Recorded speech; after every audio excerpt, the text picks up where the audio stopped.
So welcome back to Burn & Barrel, and today we're going to be reviewing another bottle from my Dallas trip. So if you don't know, or if you haven't seen the video yet, be sure to pause this video and go a couple videos back. You'll see a video about my trip to Dallas and talking about, some of the good bottles that I saw and talking about like hidden gem status of Dallas, just because personally I thought Dallas was a great area to do some whiskey and bourbon hunting. So if you don't know what this little mini series is, it's not labeled as it, but I am doing reviews of all 4 of those bottles that I got to keep from the Dallas trip. And so the most recent video I did was the A.H. Taylor. So if you haven't checked the Dallas video out or that one, go check those out. But today we're going to move on to the second bottle. And like I said, there's no particular order. I just kind of pick them what I was feeling. I really wanted to go ahead and try this one tonight. So today we're going to be doing the new Riff Malted Rye, which is sherry finished. So a little thing about this, I saw a YouTube review and read articles about this bottle, gosh, maybe a year ago, maybe a little bit more than that, like a decent while ago.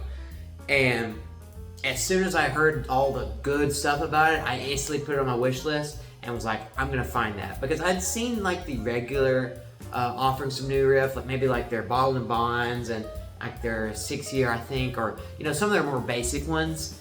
And I was always on the lookout for this one, and I always found the Malted Rye. I think it's a 6-year malted, but it was no sherry finish. It was just the 6-year malted. And I'd seen it, and I was like, you know what? That seems really cool. Like, I may get it eventually, but I really, really wanted to try this one. And I've had a couple of the New Riff stuff, and it's really good. I like it for the price, especially. I've had this on my wish list for a long time, and unfortunately, I have not even laid eyes on this bottle in person ever. So when I was out in Dallas and shopping and kind of doing some exploring and seeing what all the stores had to offer, I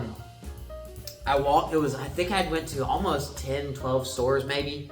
I went to a good bit. I had like a pre-planned route that I was going on, and I got through about 3/4 of that route before I had to stop because I only could carry so much on the plane ride back. Yeah, so I was one of the last 2 stores I went to, and I walk in, and they had like a whole bourbon section on my left. And they had like a little stand in the middle, and it had some more allocated product. And on that stand was a couple bundles for like $200 with like 3 different bottles, and it had, I believe, A.H. Taylor was in those bundles, and it had maybe like something else. I don't really remember, but it had a couple bundles, so a couple interesting bottles in there. But the very top, what I saw was what really caught my eye. I saw the winter whiskey New Riff, which I had never even seen before either. And then I saw this one, and there was only 3 bottles of this left on the center there. And I really, from what it looked like, I thought I was gonna have to have a point system to be able to buy this bottle or something like that. And I went and asked, and it was just free to take. It wasn't like an allocated system. I put it out there, and I could just buy it. So that was really, really nice. I was really worried that I was gonna just see it and not have a chance, but luckily I did get the chance, and I believe I bought this for around 70-ish, 75, somewhere in there, which I believe is about right. If it's a little bit more, I don't really care, just because I've been looking for this for a long time, and I was willing to pay a little bit more for it. But I still think I got about MSRP on it anyways. So this bottle, if you don't know what it is New Riff's straight malted rye whiskey. So it's 100% malted rye, and it's 6 years old. So that is the base level. But this is barrel proof with non-chill filter, and it is finished in sherry casks. So specifically, it is finished in Oloroso and Pedro Ximenez, whichever, sherry casks. So very interesting finish. And I've always held the opinion that rye is some of the best whiskey you can finish. That and single malts really take on a finish very well. Bourbons can too, it just depends. Like I think a double oaked bourbon is one of the best finishes you can have on a whiskey. But as far as sherry and like some of these other unique finishes, I just don't know if bourbon can, I don't know, assist it or help it out that much. Sometimes it just is too weird and too funky and just doesn't sit right.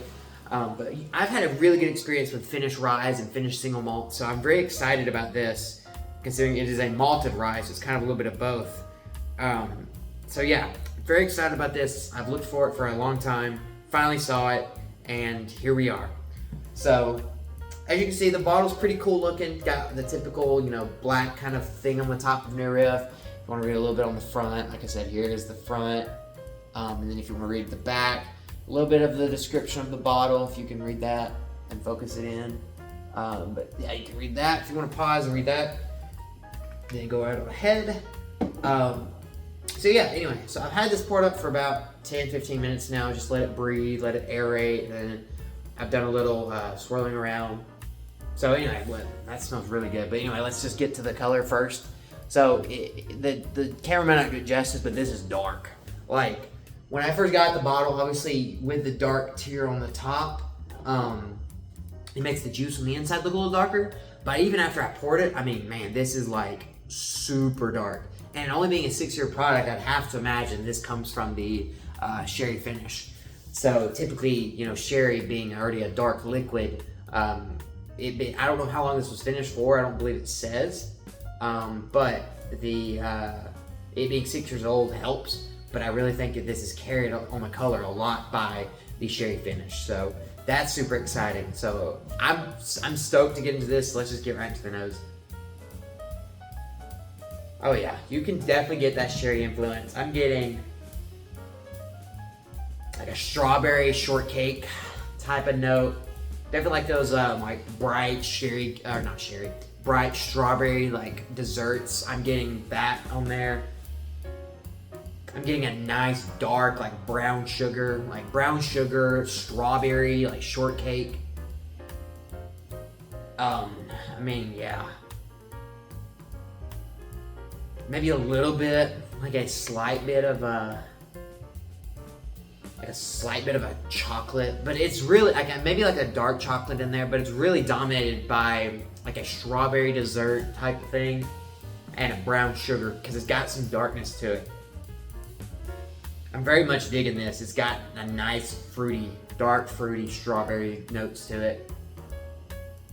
Yeah, this is, I think you can definitely tell. If I wasn't told this was sherry, I think you could tell it might be. I'm not getting a lot of typical rye characteristics like mint or anything like that. I think it's just because of the fact that there's the finish is layered over top. It may kind of subdue that. May come into the palate, I have no idea, but at least on the notes here on the nose, I'm not getting super florally or super minty kind of thing like you kind of would with a higher rye content. At least I get that a lot on ryes, but for this one, I'm not getting that as much. I'm, like I said, getting a lot of strawberry shortcake and brown sugar, maybe a little, like a smidgen of dark chocolate. But I'm very excited about this, so let's just get right into the palate. Enough talking.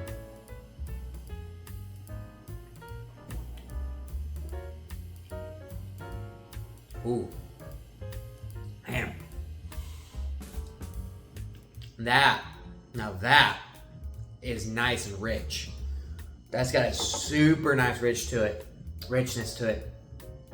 So when I first taste it, the first thing I notice is that there's no bitterness to it. It is just, I know a lot of people don't like the word smooth, but I mean, it's just how it is. It's got a super good mouthfeel. It's very smooth. There's no jagged spikes in terms of like the flavor profile. It's all very just, not mellow in terms of strength, but just like even keeled and balanced in terms of like, it doesn't feel stabby in my mouth. It's very just there and good and balanced. I really like it. Oh yeah. I mean, it definitely has that sherry influence. It's strawberry, but it's also not strawberry shortcake anymore. It's not like a sugary strawberry.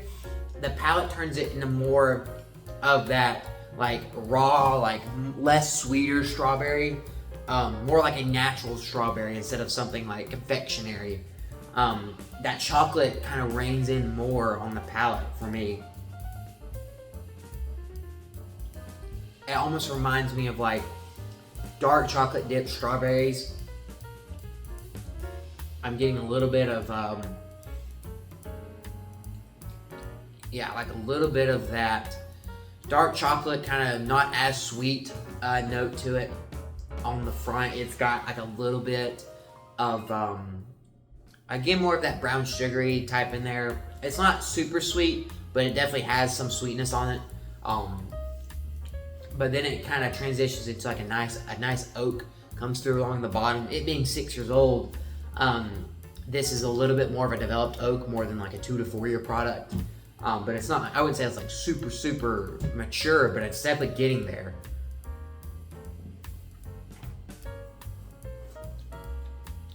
I mean, yeah, that is fantastic.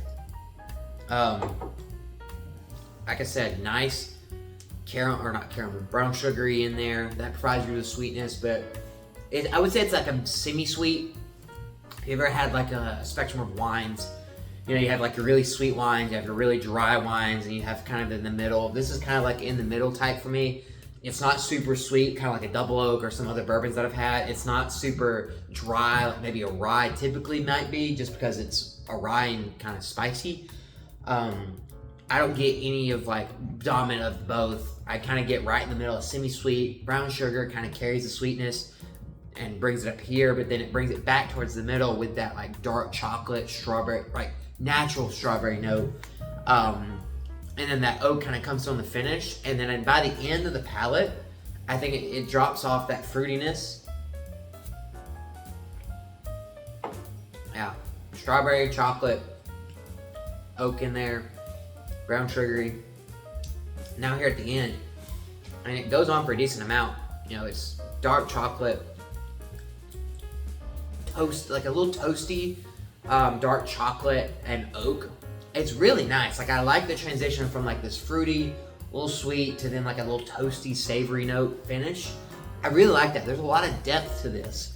And this is one of those pours that I really would just like to sit with for a while, which is what I'm gonna do with the rest of this. And just kind of explore it some more and kind of see what it opens up, maybe another 5-10 minutes, and continuously swirling it and getting some oxygen in there, and adjusting my palate and just sitting and simmering with it. I think this is a very good bottle, and like I said, this is a 111.9 proof, so it is barrel proof, but not like a super high proof on the barrel proof here, which is, I like proof, but sometimes when I've had full proof or things that are labeled as full or cask strength, they can be a little bit much on the proof, a little ethanol-y, but I get no ethanol on the palate nor on the nose here. It doesn't burn at all. It's super elegant. Like if I could describe this as one word, it's very elegant.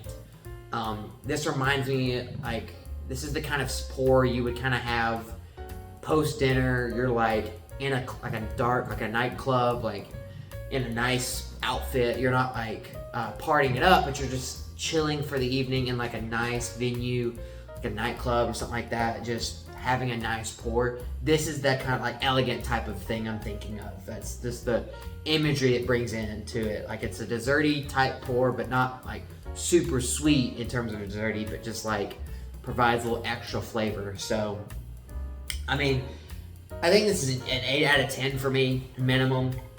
Just because, it's fantastic. This is fantastic stuff. Is it a 9 out of 10?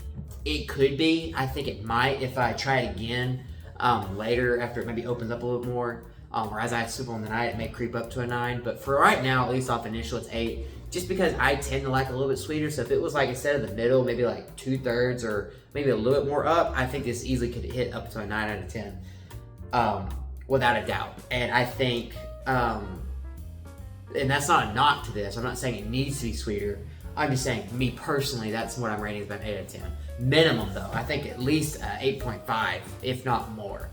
So I was very excited for this bottle, and I'm very happy I got to try it, and I think it's been worth the wait, and not trying to buy secondary on this or trying to go out of my way. I mean, I think this is a great value at $75-ish. I wouldn't pay, obviously, I wouldn't pay like 100 plus. I think maybe 80 up to maybe 85 or so is the most I pay. Not because it's bad, just because, like I said, this is really good, and that's already a kind of up their price. So if you don't like malted ryes, I don't know if this would be your thing because it has a chocolatey influence. Maybe the rye itself maybe not be shining through a lot, but a lot of the maltiness is kind of in there. So if you don't like sherry finishes, I don't know if you would like this either. It has a lot of both. But if you do like those things and you haven't tried this, I definitely would recommend it. Or if you haven't even tried New Riff stuff at all, I would suggest maybe trying some of their lower end stuff and then bringing it to this, because it will make you appreciate this a lot more, having had that like baseline. So like I said, a very good bottle, and I'm very happy with this. So I think that's gonna be it for the review today. I hope you guys have enjoyed. Leave a comment down below if you've gotten to try this bottle, if you've even seen it. I'm not sure what the distribution is like in other places in the country, but I know for here it's pretty scarce. So, you know, going to Dallas was my opportunity to get it. So, but yeah, let me know if you've tried it or if you've even seen it before down below. And as always, if you want to check the description, there's gonna be a summarized version of this review down below, so you can read that if you just want to have the TLDR about what was said in this video. But yeah, you should also see a couple videos here on screen, so be sure to check those out, and some of the other reviews I've done on this channel as well. So, but yeah, I think that's gonna be it for me today. So I hope you have a fantastic day. I'll see you next time here on Burn and Barrel.